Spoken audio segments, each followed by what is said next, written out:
Welcome to Little Bracket of Horrors, the pod that puts the fight in fright.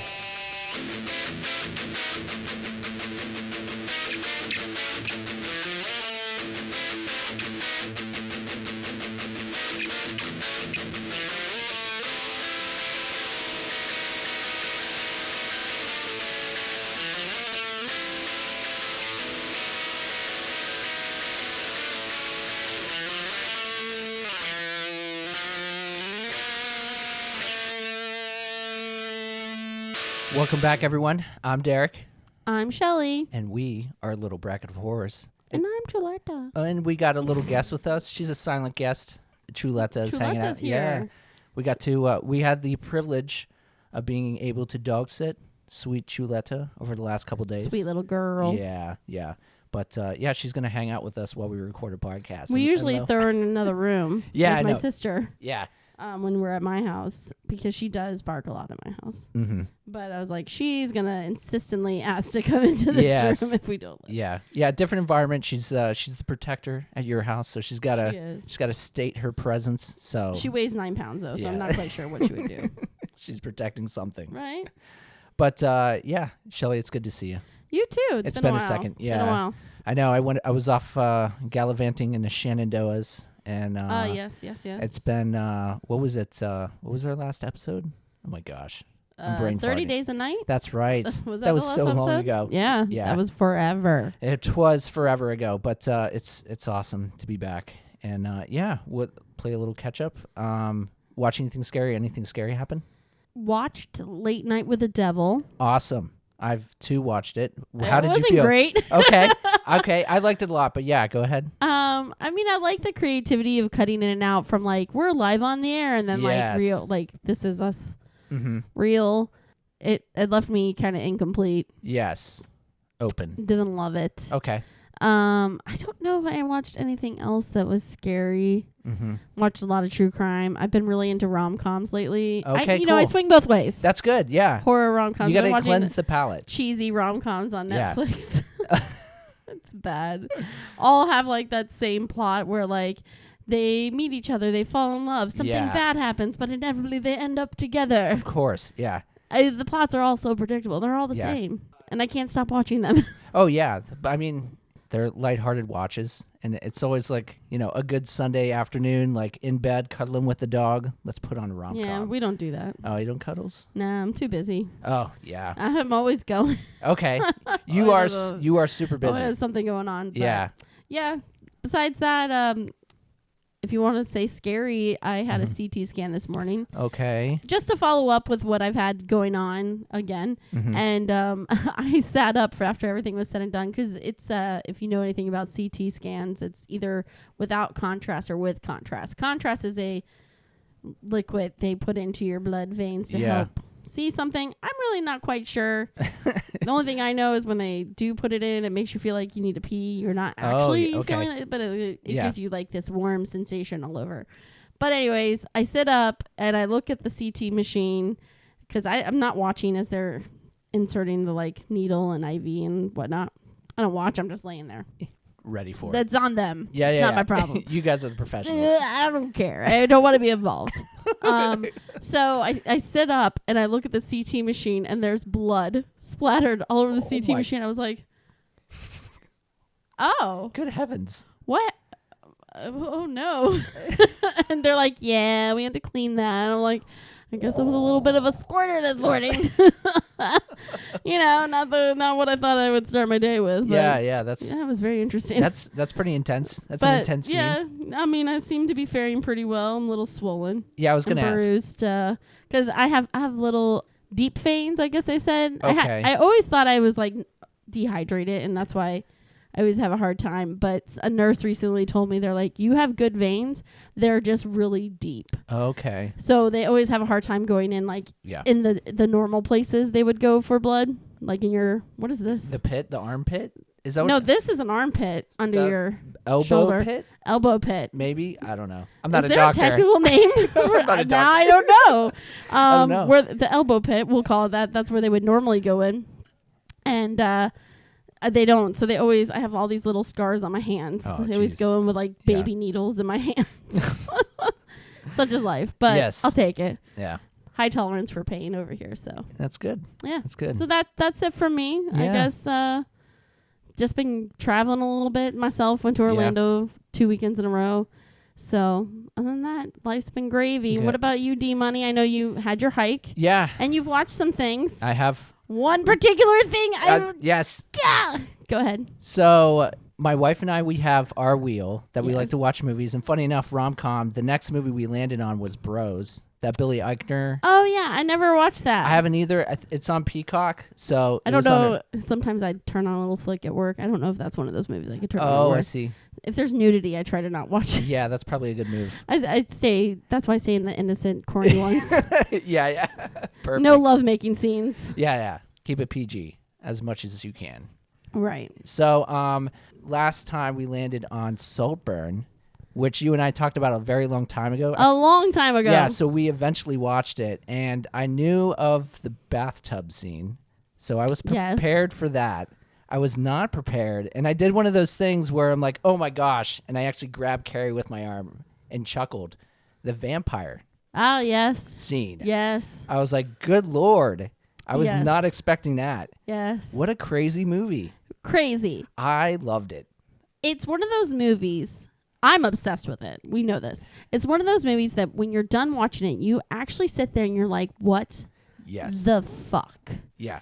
And you hate it. Like my initial gut wrench reaction was, what the fuck was that? Uh-huh. Because there was some visceral things that happened. Granted, if you Yes. watch a lot of horror, it's not that insane, the things that they did in this movie. Uh-huh. A lot of people were like, it's the most I'm like, yeah, you haven't watched enough horror. Yeah. Like, it's really kind of mild compared to some of the horror movies that we've seen. Yeah. But at the same time, you're like, fuck, man, this guy is Still. just like crazy. Yeah.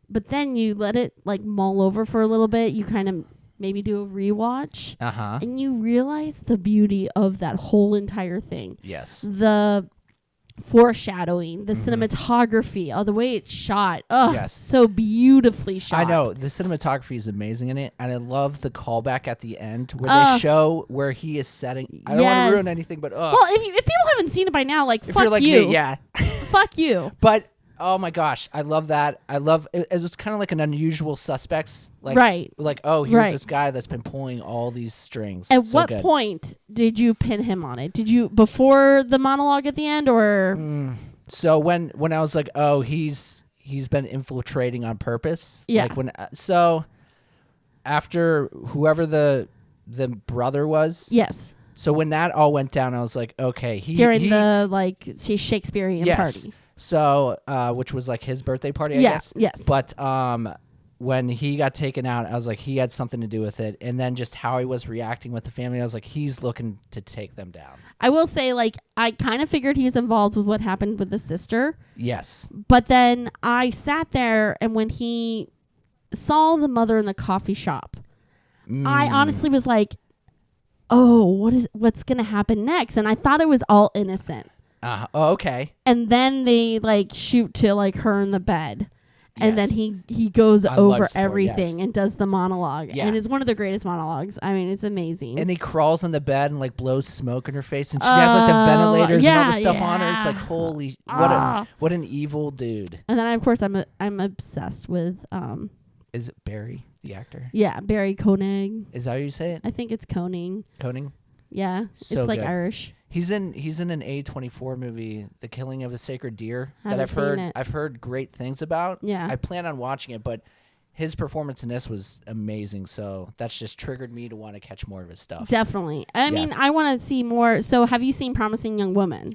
I haven't. It's on Carrie and I's wheel. So that's the Perfect. same writer director. Oh, cool. I'm obsessed with this writer director because you watch Promising Young Woman and you're like, oh, again, like this. I think it's a female. Okay. I feel like I'm doing her some injustice by not like stating her name, but so I'm gonna bring it up really quick.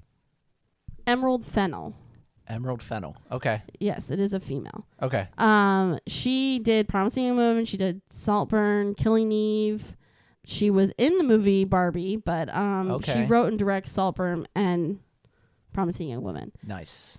Amazing. Cool. I'm obsessed. I'm also obsessed with that whole ending scene with Murder on the Dance Floor. Love that song. Oh, it's great song. We get tons of dude parts, but it's the way he dances. It's beautiful. It's well choreographed. And he looks at the shadow box of the puppet show. Yeah. Oh, the call outs to like Pinocchio and like it's just such a great genius movie. But I was a fan right at the end. Yeah. I was just like, it was such a mind F. And I was like, I can't believe and how crazy that film was. A lot of, shocking moments, but I was just like, it was so perfect. At the title card, I was like, oh, what an awesome title card. I was already sold at the title card. Yeah. And just like the whole vibe of the movie, I was like, this is so cool. So good. Yeah. So welcome to our Saltburn podcast. But yes. I was going to say, if you're done. No, yeah, please. Go ahead. So I forgot that I watched something else. Okay. Because June 20th was the summer solstice. Yes. A24 dropped a director's cut of Midsommar. Oh, that's right. I did see that. Sherry bought it. Oh, cool. And when she bought it, she got the thing in the mail, which is really pretty. The Blu-ray, looks awesome. Director's cut. Yes. Beautiful. But she also got the digital download. So we watched it right then and there. We didn't wait to get the Blu-ray. And I thought a few things were very well called out. Okay. Other little touches that they added weren't really impactful. But they added about 10 minutes to the beginning of the film that really sets you up for who these people are more than the original did. And I thought that was really well done. Okay. Yeah. I would definitely recommend watching Like the whole friend group? Yes. Okay. Not just a friend group. Her family too? Her. So like, in the beginning, they shoot, and Midsommar's been out for 50 million years. Take it away. They shoot, the first 5 minutes is, not 5 minutes, but the first shot of the film, which already is shocking, is they pan into this house. These people are laying in bed. They're not breathing. And they pan to the sister sitting on the floor. It's the cars in the garage, the funnels up, and the sister's on the floor with a mask. She's killed not just herself, but mom and dad too. Yeah. That's the first scene in the movie. They don't start like that in the director's cut. The parents are still alive and breathing. And Florence Pugh's character is trying to get in touch with the sister. And she calls the brother, the boyfriend several times. Okay. And it kind of builds up this relationship where he's kind of like an absent boyfriend and not aloof, emotionally unavailable to her about these things. And then they go to the family's dead. So you get more conversation of the friends in the restaurant. You get a little bit more. Yeah. It changes the dynamic overall. There's a party scene that they add where she goes to a party with him and the friends and finds out he's going to Sweden that way. Oh, okay. Yeah. It's a lot. I think what they did in the beginning was well done. Okay. That's all I'll say. I got to check that out. Yeah. I might come hang out. Yeah, I was going to say, we have it if you want to borrow. Yeah, for sure. That's awesome. I highly enjoy that movie, and that sounds like a worthwhile purchase. Yeah, and one more thing. We did get the Saltburn vinyl. Oh. It's bathtub water color. Oh, it is? Yeah. So it's like a creamy white vinyl. That's awesome. Anyways, we're talking about all the things I love. Saltburn, Midsommar. I mean, these are all things I love. But we're here to talk about a different movie. We are. Good segue. Good on you. Yeah. All right, so I've been doing this for a couple of years. We have been doing this for a little bit. I know, it's crazy. 3 years. Crazy. Let's get into Lake Mungo, right? Okay, so our first segment is Dig Up the Bones. And this is where I introduce a movie and give a brief summary. So, Lake Mungo is a 2008 Australian mockumentary psychological horror film released on June 18th, 2008 in Australia, and it debuted at the South by Southwest Film Festival in March of 2009. Directed, written, produced by Joel Anderson. Not a lot of credits, but he was the script editor on Late Night with the Devil. And then he did 6 episodes of Clickbait on Netflix. Music by David Patterson. Again, not a lot of credits, but he did have a role in a Beastmaster miniseries in Australian TV as the character King Voden. He appeared in 10 episodes. Cinematography, also, and a producer, John Brawley, who did a lot of projects on streaming services like The Morning Show on Apple TV and The Great on Hulu. Special effects, Justin Dix. I did effects works on Star Wars Episode 2, Attack of the Clones, Star Wars Episode 3, Revenge of the Sith, and The Babadook, a movie we could end up watching. He also he found his own special effects company in Australia called Wicked of Oz Studios, so that's pretty cool. And then also for special effects, we have Larry Von Dunhoven, who did effects work on the Invisible Man remake in 2020, Mortal Kombat remake in 2021, and then Furiosa, the Mad Max saga film. I think it just came out. I think it's still at theaters. But production company, Yes. It is? Fantastic. Thanks. I think so. So, production company, Mungo Productions, Screen Australia, and SBS Independent. Distributed by Arclight Films, and then I did not find any sequels or prequels for this film. Yeah, I don't think so. Yeah. Budget for this film, $1.7 million. Box office, $29,850. So, bit of a bomb. But Rotten Tomatoes rating, they gave it a 95% on the tomato meter. That is solid. Yeah, that's high. Very high. And then 62% for audience score. So there you go. Pretty solid on Rotten Tomatoes. But starring Rosie Traynor as June Palmer. And I usually like to give like other movies and stuff they've been in, but they've all just done like a bunch of Australian movies and random miniseries from what I could tell. So same for everybody. But Rosie Traynor as June Palmer, David Pledger as Russell Palmer, Martin Sharp as Matthew Palmer, Steve Jordal as Ray Kamini, and then Talia Zucker as Alice Palmer. So, Lake Mungo. While swimming with her family at a dam in Ararat, Australia, a 16-year-old girl, Alice Palmer, drowns. The police suspect no foul play and rule it an accident. But back at the Palmer household, strange things start happening. Their son Matthew decides to start snapping some pictures and setting up cameras to catch any ghostly activity. As the family explores and works on peeling back the onion of Alice's life, they only find more twists and more secrets than they ever could have imagined. So that's Lake Mungo.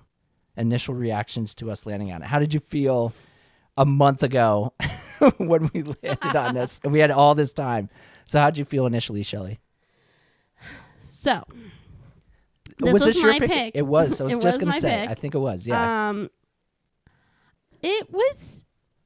I think when someone originally talked to me about this movie, but it was like, it's really scary and it's found footage. It's disturbing. And so I was like, let me put it on the wheel. But I never looked anything into it. Yeah. I never read spoilers. I never read a synopsis. Mm-hmm. Like even what you just reviewed, never read any of that. Yeah. So when we picked it, I was like, oh, cool. I'm going to finally watch this movie. That was my initial reaction. We'll leave it at that. Yes, that's good. I was happy that we landed on it because like at a couple other movies we've had, this was on our wheel previous seasons. So I was happy that we were able to finally knock it out because I think it was on last season's wheel. So I was like, good. It came back. It's finally getting picked. We can knock this one out. And it seemed like people held it in high regard. So I was expecting something pretty solid. And I will also leave it at that.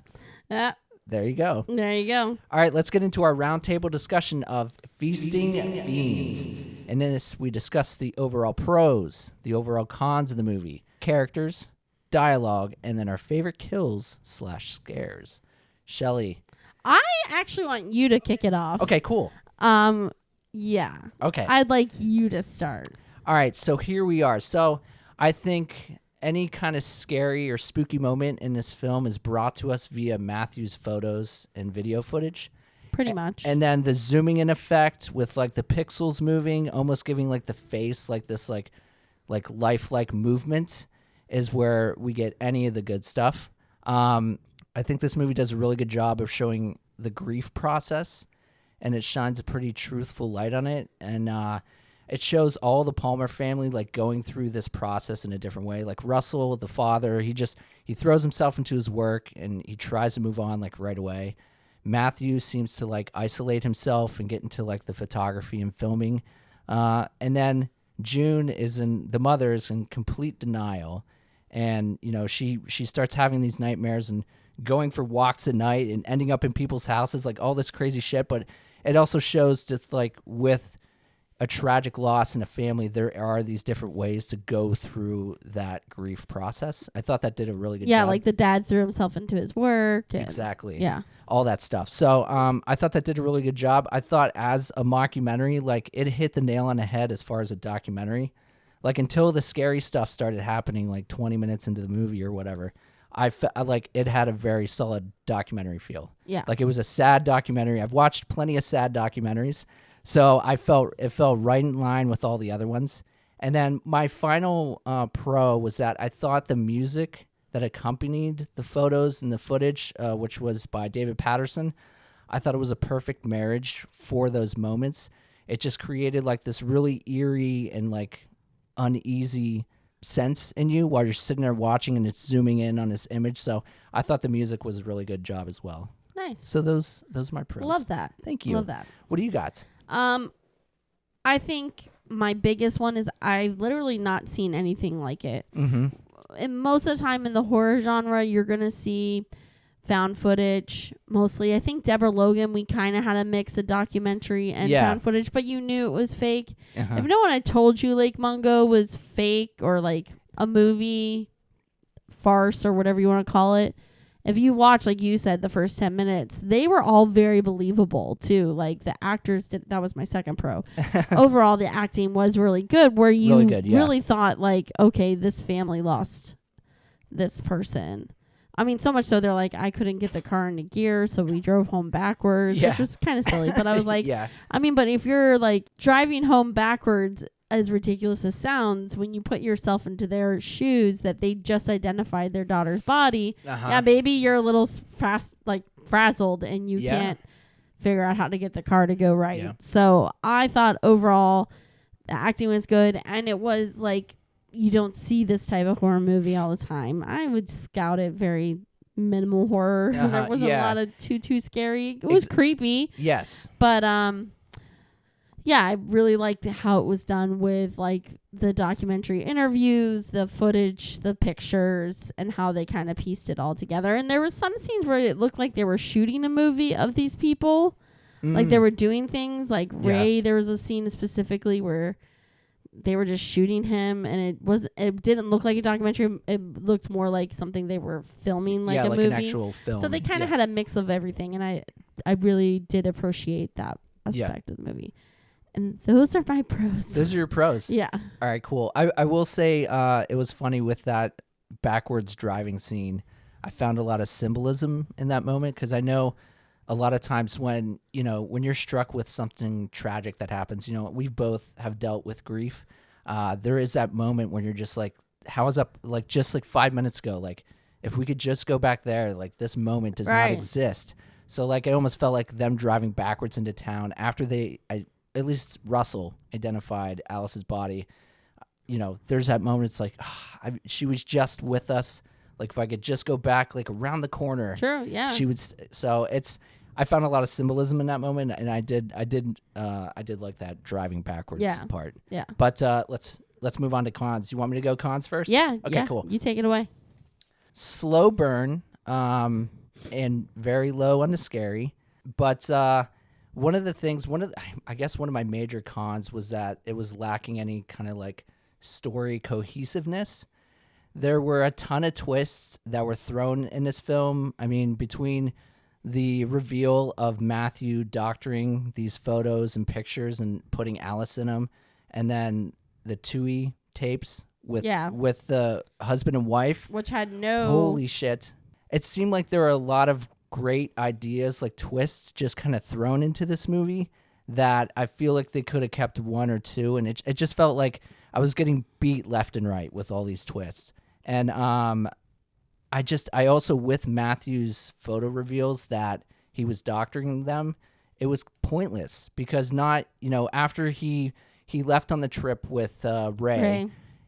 They left the cameras up, they couldn't mess with him, and then it was revealed that Alice was in the house. There was a ghost of Alice. So it was like, what was the point of there being this reveal that Matthew was doctoring these photos if she's really in the house anyways? Right. Unless they're trying to allude to Matthew having something to do with her death, which that's a whole fan theory that you peel this onion back, you could get like 1,000 different ways. But I just thought it was pointless and it was confusing, and it was a tennis match between like, is this like a supernatural horror or a true crime? Yeah. Like which lane are we living in right now? Because I felt like we didn't know.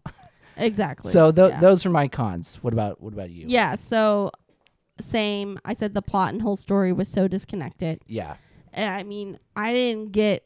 For you, it was like the Matthew reveal. For me, it was the whole Tui thing. Oh, the family? I was just like, what did that add? I don't know if they were trying to add, like, and the dad said, after the Tui tape was revealed and watched it, which I was like, gratuitous sex for no reason. Yeah. They are interviewing the dad, and the dad says something like, the Tuis were complicit in her death. And I'm like, what? They made a sex tape. Yeah. So they were complicit, like had a part in her death. Like they made a fucking sex tape. Like come off of it. And she seemed in the videos. She's a 16-year-old girl in the videos, but it seems like she's not being, as disgusting as it sounds, it seems like she's not being held against her will. Yeah, I mean it's hard to say victims have their own feelings. Absolutely. We're not saying that, but if you, from an outside perspective, it looked like she was a willing participant. Yes. At the end of the day, we don't know what Alice really was going through, or if she was like mentally abused to make her think that it was okay to do that, which that's what people who abuse, take advantage, gaslighters, they will make you think like, they brainwash you. That's the word I'm probably looking for. So maybe that's like we're going into territory where the directors and writers probably didn't want us to go into there. We don't know. But I feel like they made me think that just because the dad was like, they were complicit in her death. Yeah. But anyways, I didn't see it add anything to the overall plot. I just thought, again, like you said, it's just there was so much disconnection. Like, I don't even know how we got to Lake Mungo. Like, suddenly they're like, I thought it would be good to tell the mom about the Lake Mungo cell phone footage. I was like, halfway through the movie, or like, this whole thing happened at Lake Mungo. Yeah. Well, I thought the lake she died in was Lake Mungo. Apparently it's not. That's hilarious because I was going to have that as a con, but it was very misleading. You're like, oh, Lake Mungo, she dies in a lake. No, it's just a dam at Ararat. And then Lake Mungo is this camp that she goes to. Where was more? I mean, I think they could have built on that a little bit more. I mean, you called the fucking movie Lake Mungo. You could have started with like, she went yearly to this camp. Yeah. Here's her friend sort and of boyfriend during the beginning. I think they should have been a part of it more. They were probably more the friends. into. Yeah, I don't know. It's just so. I'm sorry. No, you're good. You are good. And contrary to what you said, I hated the audio in the movie. Okay. Not necessarily the music audio, but like, I don't know if you noticed. I watched it 2 or 3 times, which is actually a lot for me. Okay. Right? Wow. Whew. We have plenty of time. I only finished it once. Okay. You got your I would notes. turn it on in the background. Hey, we're here. There would be times where they were interviewing like Ray, and you would hear like kids in the background. Oh, okay. Or like they would be interviewing something else, and you could always kind of hear something in the background. And I don't know if that was like real life, like they had shitty sound people. But like if us here in 2024 can record a podcast and we can't hear static, I don't know them back then who had like high-tech movie equipment couldn't cut out. So I don't know if it was a choice to have these background noises. Well, it was 1.7 million, this movie, so they put a lot into at least the production. I don't. It was weird. I'm sure it was a choice. I never understood why. Yeah. It just like you would hear little things happening as people were talking, and I would have like AirPods, like noise canceling AirPods, and I'm like, it's something, and I'd take one out, and I'm like, so like maybe that's the effectiveness they were going for, that it made me like feel like, oh, there's something happening, but I didn't like it. Those are my cons. Nice. Actually, so Lake Mungo, it's a dry lake. Right. How is that a thing? I mean, isn't they're a dry Australian. lake a desert? They're Australian. I'm not going to question it. That's not that shouldn't exist. Dry lakes are just deserts. You used to be a lake, but you're not a lake anymore. You're called a desert. Yeah, so but why would you change its name to Desert Mungo or Mungo Desert? Listen, if it's already called Lake Mungo. The earth is changing. We don't question and we things. are changing with the earth. Especially Australians. Is it true? They're the gem of the world. They're the gem of the world? I don't know. I would love to visit. They all seem really nice. I have an Australian friend. Fucking Steve Irwin. Steve Irwin. He's a gem. He's a gem of a human. Gem. R.I.P. Rip. Does your Australian friend listen? I feel like Jason? He does. Yeah. I think he listens every once in a while. What's up, Jason? What up, Jason? Maybe I'll call him one day and just say no. But I mean, no disrespect. I think it's really cool. No, Jason is a peach of a man. And he lives in a gem of a continent. Yeah, country. He lives in St. Pete, which is also. Oh, he lives here. Yeah, he lives in St. Pete. Oh. He's been all over the place, but he doesn't presently live in Australia. No, he's presently visiting. I think he's visiting his family right now. He's just Australian. It's funny. We got so on our podcast, on our stats and stuff, we do have a couple Australian hits. Yeah, we have some weird hits. Sometimes I'm like, Indonesia. Yeah. All right.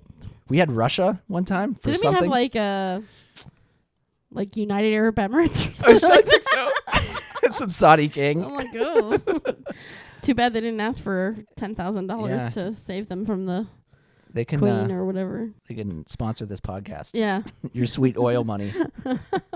All right, let's move on into characters. Do you want me to do it again? I can go first this time. Yeah, go ahead. I'm going to really give it to Alice and Matthew. I feel like the relationship between them as sister and brother really kind of drove the movie because they tried to tout like this motherly bond was lacking between all the mothers of this it was definitely a theme family, but it didn't really tie anywhere. But really, I think Matthew's motivation was a lot to have to do with his care for the sister and a lot of things like while she was alive, like they were really close. And I think like their relationship really kind of built a lot of what the movie was, minus like the ending where it was like the friend's cell phone footage. But and shout out to Lake Mungo. Say that's a Lake Mungo. But I mean, if I had to dislike any, it would be the Tuohys. I just don't understand why they were even in the movie. Yeah, the dirty Tuohys. Yeah, and the random like Australian girls that were sitting by the pool. They're like, I thought they were friends or something. Yeah, I don't know if they were even friends. They're like, I thought the Tuohys were nice enough. We would swim at their house. Yeah. Which is weird because what's a husband and wife with a 5 and 9-year-old having a bunch of teenagers over to swim at their pool? Right. Very, very weird. It's all very odd. Yeah. Tuohy's making odd steps. I feel like we need like a spinoff about the Tuohys. Yeah, exactly. But June and Russell were very odd parents. Obviously with the Tuohy situation, your daughter's going, understand she babysits, but when it's just a group of teenagers, that's just very odd. And then they let Matthew go off on a with tour. Some random man. Yeah, with the psychic Ray. Yeah. You just met him like, I don't know, maybe a couple weeks ago. And just go on a road trip with him and hang out in hotels and stuff. Very weird parents. Yeah. But I didn't really have any like characters I liked or disliked that much. They're all just kind of middle of the road. But as far as Matthew, like I was halfway through this movie, I was thinking that it was leading to him being the killer. Oh, like having something to do with it. And I was just, I was talking about this true crime versus psychological horror, where not psychological, supernatural horror film. So that was one of the moments that kept taking me back to this true crime. So initially I thought that, but and then Ray had a conversation with Alice. Yeah. And then it's revealed he didn't. Like he lied about it. He lied. He didn't say anything to the family about it. And it's like there's an investigation about this girl who died drowning, and you have this information about this dream she had, and you're just not giving that up. Like, what a crazy choice for an adult. Yeah. Like, well, they made it a point to show his business card. Yes. Which says that he is complete confidentiality. And I get that. So he thought that he was like, and that's what he said. He was like, I thought I was just respecting her confidentiality even after death. Okay. Yeah. I just, I thought, not a good look. Not a good look. No. But I didn't love Ray. There were some other like Georgie. I didn't know what her relationship. There was a lot of characters where it's just kind of thrown them in. Yeah, like, weird. I guess they're like, we friends. tried to help them. Yes. Like church family that was there. And I don't know if her name is Georgie or Georgia. I don't even know how you say her name. But like the only moment I saw her interacting with June, it looks like they might have been coworkers. But I didn't know coworker, sister, friend. Like I didn't know what her relationship was. But yeah, also her talking about not knowing how to comfort someone just because they're not religious. Also a bad look. Yeah. I mean, not a lot for characters as far as pros and like ones I liked, but just a couple observations that I wanted to share. And that's it. Nice. Dialogue. Nice. You wanna do dialogue and try to do them in Australian accents? No. No disrespect, Jason. No diss in here. Yeah. I mean, it's not dialogue heavy. I think the best bits were actually Ray's videos where he is talking to June and Alice respectfully and how they're almost having the same experiences separately and almost saying word for word the same thing about what they see when they walk into the house.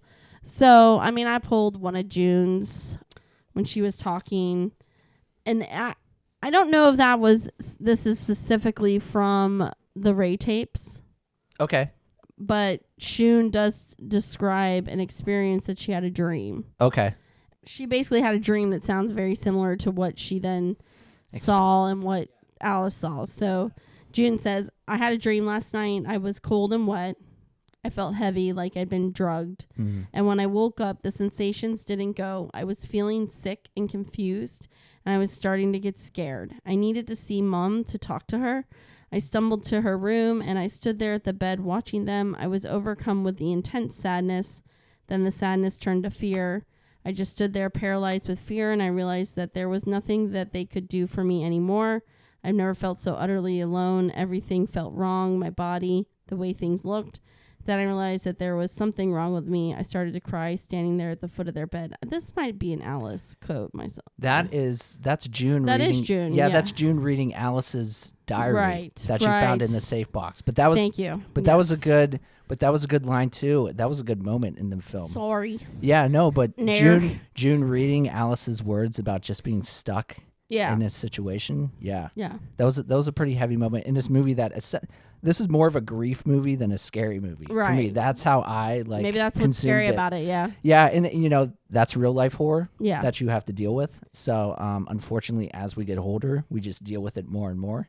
But my dialogue, and fun fact early on, there was no script for this movie, just like with Paranormal Activity. Joel just gave them bullet points. Like prompts. Yep, prompts for the scenes and like things they had to drop in, but this was all improvised lines by all the actors and actresses. So also to your pro, good job on them, because they, the realness of this is, I think, what makes, if you like this movie, it's the success of this movie is the realness of it. But my dialogue was actually, it was after the DNA test came back positive, after they exhumed her body. Is that the right word? Exhumed? Yeah. But they exhumed her body to take the DNA test, and this was Russell. I'm not going to do the Australian accent. No. No. But he just said, it was only after they confirmed that it was Alice's body that I realized how much that I invested in the possibility of it not being her. I can't tell how much I wanted it to have been a terrible mistake, even if it had been mine. Really, really wanted it to have been someone else's kid in the dam. A runaway, a murder victim, just anybody else's, just as long as it wasn't my kid, as long as it wasn't Alice. And on the exterior, I think that sounds like a really harsh thing to say, but also put yourself in Russell's shoes, a guy who had to bury his teenage daughter.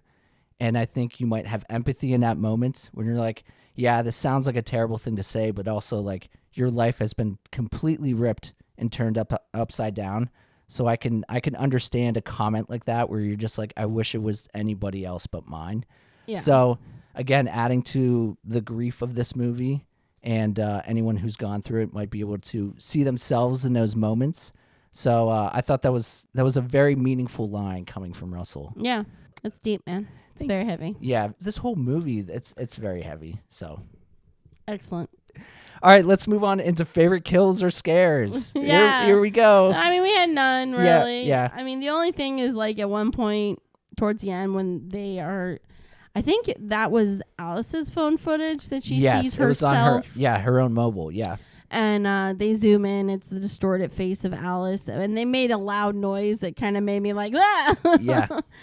I mean, but that was the noise that made me scared, not the, like, picture itself. So, exactly, there was really not a lot. I mean, you could probably count when they found her body, like the gruesome. I don't know. It's not the autopsy photos, but I guess no, just when she was pulled out of the lake. Yeah, those were grotesque. Yeah, pretty scary looking. But I think the biggest scare in this movie was her cell phone footage. Yeah, and the only other part, like I did get a little jump scared when it was actually one of the doctored footages of Alice's bedroom, where it zooms into the mirror and it's Alice sitting there, but with the sound. There was this it sounded like if there's a live microphone and you hear it disconnect, there's that pop and then ring.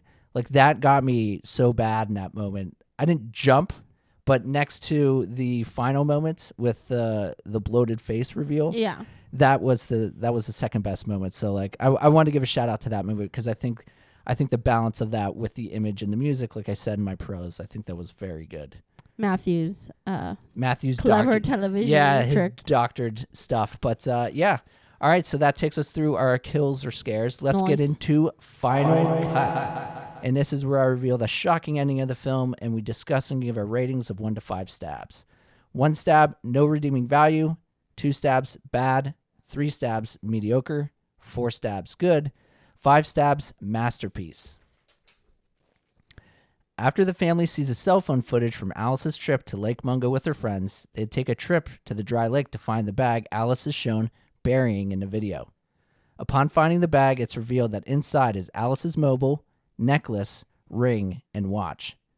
Taking the cell phone back, they plug it in to charge it and find a video on Alice's phone. On the video, we see a figure emerge from the darkness with a disfigured face as the video cuts to static. With the voiceover of Russell, it's explained that the face is that of Alice's corpse. It's then discussed that the family believes that it was a recording of her future coming for her. The family arrives back home and the mood eventually changes and things seem calm. They soon make plans to move, but Ray comes to visit the family and June decides to have one last reading with him. As Ray has June walk him through the family home once again, we have Alice's reading spliced in with June's. In the reading, Alice sees June, but June can't see Alice. And before Alice can call out to June, she is gone from the house. Back at the Palmer residence, everything is packed up and we see the family driving off. We get one final photo of Russell, June, and Matthew in front of the house as we see a ghostly image of Alice in the window to the home. As the credits roll, we see images and shots of Alice from previously viewed photos and videos where we didn't notice her before. And that is the end of Lake Mungo. How did you feel about the end? I just want to apologize that I picked this movie. I actually just didn't hit for me. Yeah. Didn't hit for me. I immediately went to like the Reddits that where you can find a lot of like me too fan fiction or fan theories. The biggest one I saw was that, and I don't know how these people can get this information without like anyone involved with the film alluding to any of this, but someone was like, the family are all psychics and like telepaths, and the women of the family decided just not to like tell the girls of the family this information. That's why they're all like not connected well. Yes. But then that Alice was getting some of her telepathic powers and could see her future, or like, and then a demon possesses her and she kills herself to keep the demon from like demons. It was all these things. And then like to like someone's point out on the Reddits, they're like, yeah, but why did they throw all that other shit in there? Like Matthew decorating videos and pictures herrings, and the Tuies and shit like that. And it's like Yeah, I don't know if I vibe with any of the fan Reddits that I saw. The way you saw like a movie like Grief, I can see like it's more like that. It's supposed to be horror. I just can't see it like that. Mm-hmm. But I don't know. Not great. And I think that's very much by design, because Joel Anderson has essentially, I mean, he's still working, but he has disappeared as far as anything to do with this film. And I think I have a quote somewhere, but he essentially talks about he wanted to put this movie out and then see what happens a couple years down the road without any additional media on it, nothing, and just see where, like, he wanted it to end up on TV down the road without anyone being able to track anything on it. Obviously, with technology, that's not going to happen. Yeah. We know it's a movie, but I think he stayed away from giving any kind of clues as to what anything meant because he likes the mystery of it, from what I can tell. But like, I don't know if you tried looking up any interviews with him. Like, there's nothing out there. No, and I no one can do it like Blair Witch did it. To be fair, like once they did it, and then it came out that like it was fake. Mm-hmm. Everyone kind of figured that anything that came out after that was presumably fake. The door was kicked open. Yeah, and we like the surprise was already gone. Like they all had a sink, like hook, line, and sinker for Blair Witch. You can't pull the wool over our eyes too many times. Yeah, exactly. But if I had not seen Blair Witch and I watched this, not knowing anything, and someone's like, "It's a true story about this family in Australia," I think I would have been like, "Oh," and that would have been scary to me. Yes, yeah, I definitely agree with that. I know for me, I talked about how this movie for me hit on grief a lot, and I think from how I ingested this movie, it's set up with the women of this family not communicating and not being open to one another and not giving themselves fully, so they're closed off from one another. And then with Alice, she has this relationship with this older couple, and then I feel like she's starting to feel regret and maybe shame for it, and she has this tape and she's hiding it, and then the burden of the shame is eating away at her, and she can't tell her mom because she's not open to her mom. So I feel like the trauma of that relationship and maybe how she was starting to feel about it was what's eating away at her. I felt like those two things were the things that took her away. And then she was trying to communicate through the ghost stuff. After the family found the footage where she was actually in it, that's when they found that Brett Toohey was in her bedroom. Yeah. So when she saw that, she went and checked the bedroom and she found the tape. And it started this whole domino process of the parents like getting through these layers of this onion. But how do you explain that she almost predicted her death? Alice? Yeah. That she almost predicted her death? Well, like she's writing about how she's wet and cold. That's true. The physical reality of drowning. Right.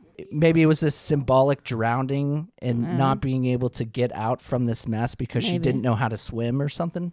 So it could have been something like that. It's all very interesting why she died when she died. Then. Yeah. This movie is a big mystery. Like I could watch this 1,000 times and probably get 1,000 different feels from it. I probably won't be watching it 1,000 times.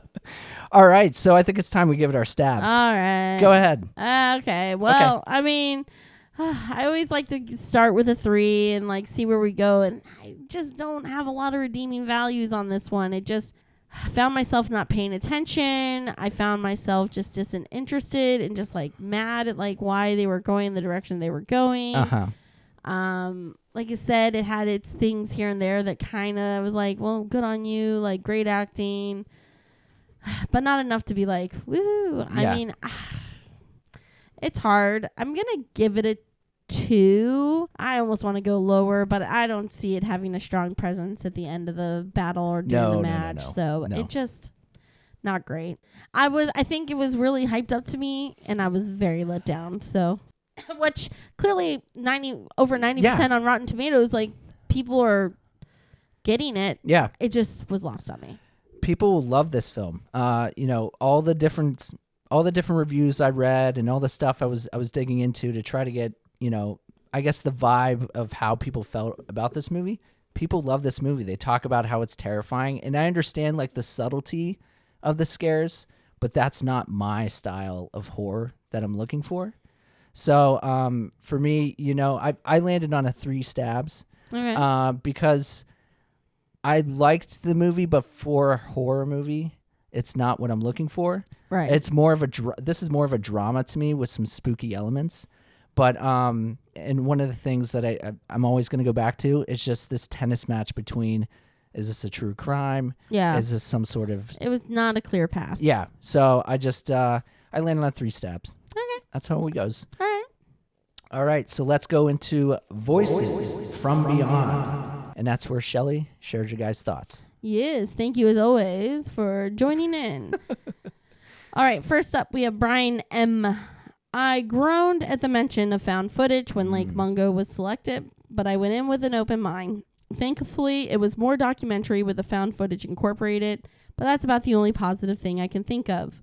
I felt Mungo jumped the shark when we found out Matthew faked the footage, and that completely took me out of what little investment I had in the story. Then throw in Ray not mentioning he knew Alice prior and the neighbor threesome sex tape, and I completely checked out. The Nokia phone video actually gave me a headache.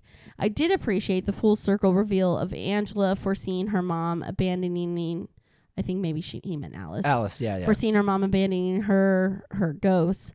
But by that point, I didn't care enough for it to have the full impact it probably should have. 1.5 stabs. Yeah. Steve F. said, it was just an okay ghost movie for me. I've seen better from others. Once the info on the brother came out, it just made it more a faked kind of thing. I like them more when there's a sense of realism, but this lost me after the brother thing came out. Gave it a 2 stabs and just barely. Yeah. Ray M. said, so, LOL. I know that the horror genre is very subjective, but this one didn't do it for her. It was very slow and underwhelming. I kept waiting for that oh shit moment, but it never happened. I don't know, maybe the horror of this story is the grief and loss that we fear as humans. 2 out of 5 stabs for me. I'd like to ask the LBOH crew and fellow listeners if you enjoyed the movie. What about it? Did you like and enjoy? I'm honestly curious and feel like I'm missing something with this movie. Ray, it seems like you're right on point. Yeah, I feel like we're all in the same boat, yeah. and we're all talking about Matthew's fake out. Like, what was that? Yeah, Ray. Honestly, you're gonna have to go ask the 95% on Rotten Tomatoes because we can't help, unfortunately. We are just as lost as you. I am, at least. Maybe Derek can help you a little bit. I watched a different movie. Right. Carrie W. said, so many plot twists. I had to have Derek explain to me his thoughts on the movie when I just wanted to be entertained. It was a huge trigger for my fear of death. So it's a 1 stab for me, kids.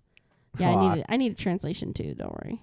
Sherry F. said it was meh to me. I like that they did it more documentary style versus a found footage. Definitely unique there, but overall not really scary and was overall kind of confusing. Won't be watching again. Yep. So that is that. That's awesome. What we got. Thanks, everyone. Yeah. Keep them coming. Yeah. We like it. We like it a lot. We like it a ton. Yeah. Thanks for always watching movies with us when you can. And even when they're, it seems like across the board to our listeners, it was pretty much a dud. Yeah. So womp womp. There's people out there that champion this movie. And actually, you just got to find them. I'm going to get into one of my loose ends section. But yeah, so in this segment, we just give any fun facts or last thoughts on the movie. So let me kick it off. So Jordan Peele was on a podcast with Keke Palmer, and he stated that Lake Mungo is one of the movies that scared him the most. I'm gonna phone Jordan Peele. Yes. I don't know the man. I don't know how to contact him. Yes, please. If anyone out there is listening and you found this movie scary, please enlighten us where that terror comes from, because I don't think Jordan Peele's the only one. No. So listening to ton of podcast hosts have talked about how this movie is terrifying, and they watched it back in the day and they rewatched it now, and it's still just as terrifying. I don't know if I would use terrifying to describe this movie. I wonder if it's like the fact that they inputted her body in her face in so many places, and unless they pointed it out to you, like maybe it could have been, maybe it was more in the movie than what we even saw. Yeah. I know some people talked about just like the zooming in of the camera, and it's sitting there for a really long time, making it uneasy. That's not scary to me. But that's uneasy. I'm not terrified. I'm not terrified. Yeah. So it's a different feeling for me. So it lands for some people. But guess. Like Jordan Peele. So I glossed over it at the end, but I just wanted to touch on real quick the credits roll scene and those footage that we saw. So during the credits, we see Allison. So Matthew's birthday video, she's off and to the left. That was the first one. Second one was the Withers video, which was the video that debunked Matthew. Yeah. There is a shot of Alice over, I think the husband's name was Douglas, over his shoulder. So Alice is out there.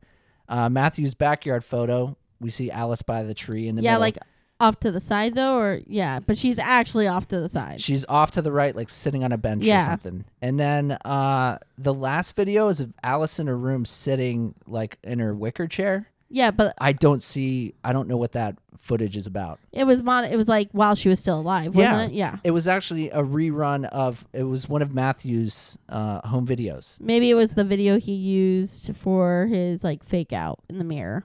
Oh, maybe they were just showing us maybe her sitting there. The original maybe that was because I saw that and I was like, I don't know what that means. Yeah. And then I missed this, but I heard it today on another podcast.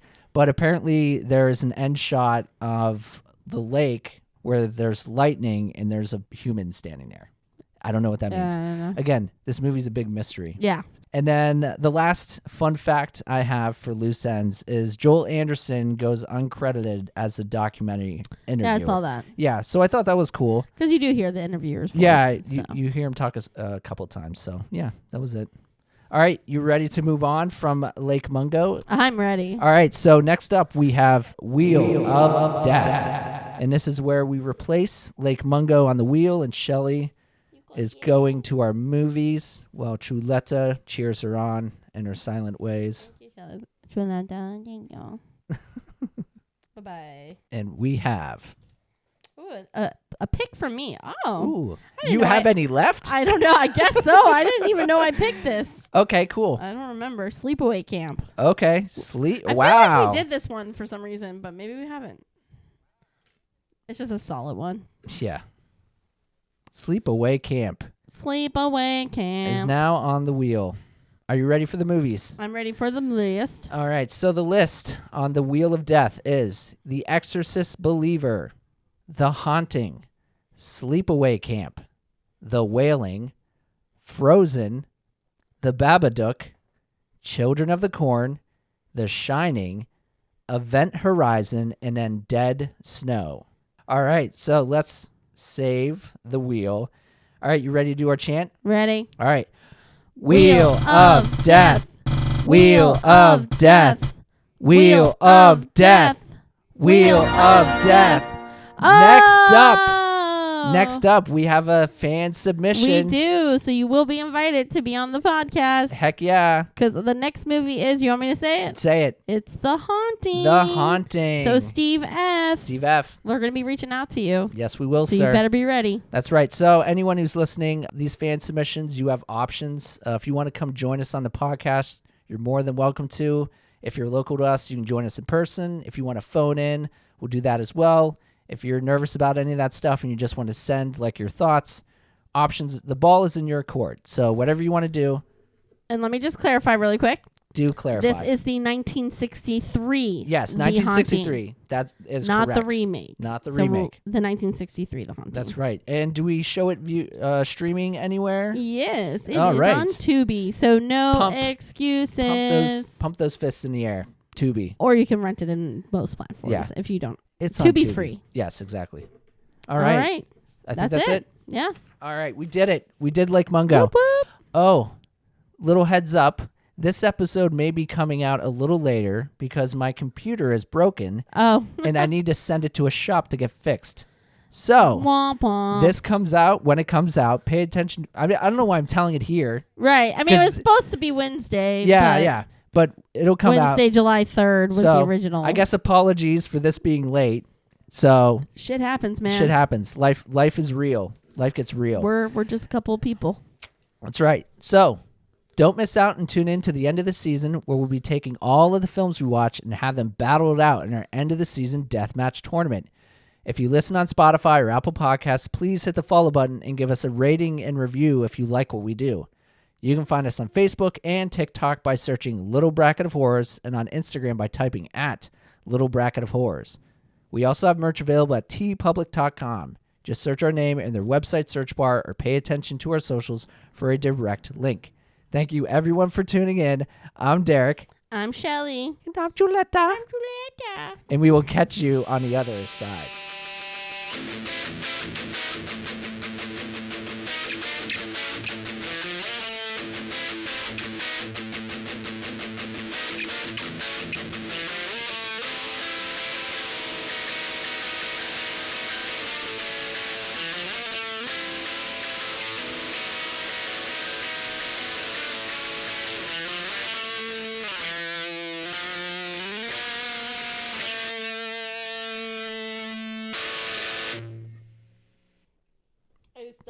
Bye, Juletta.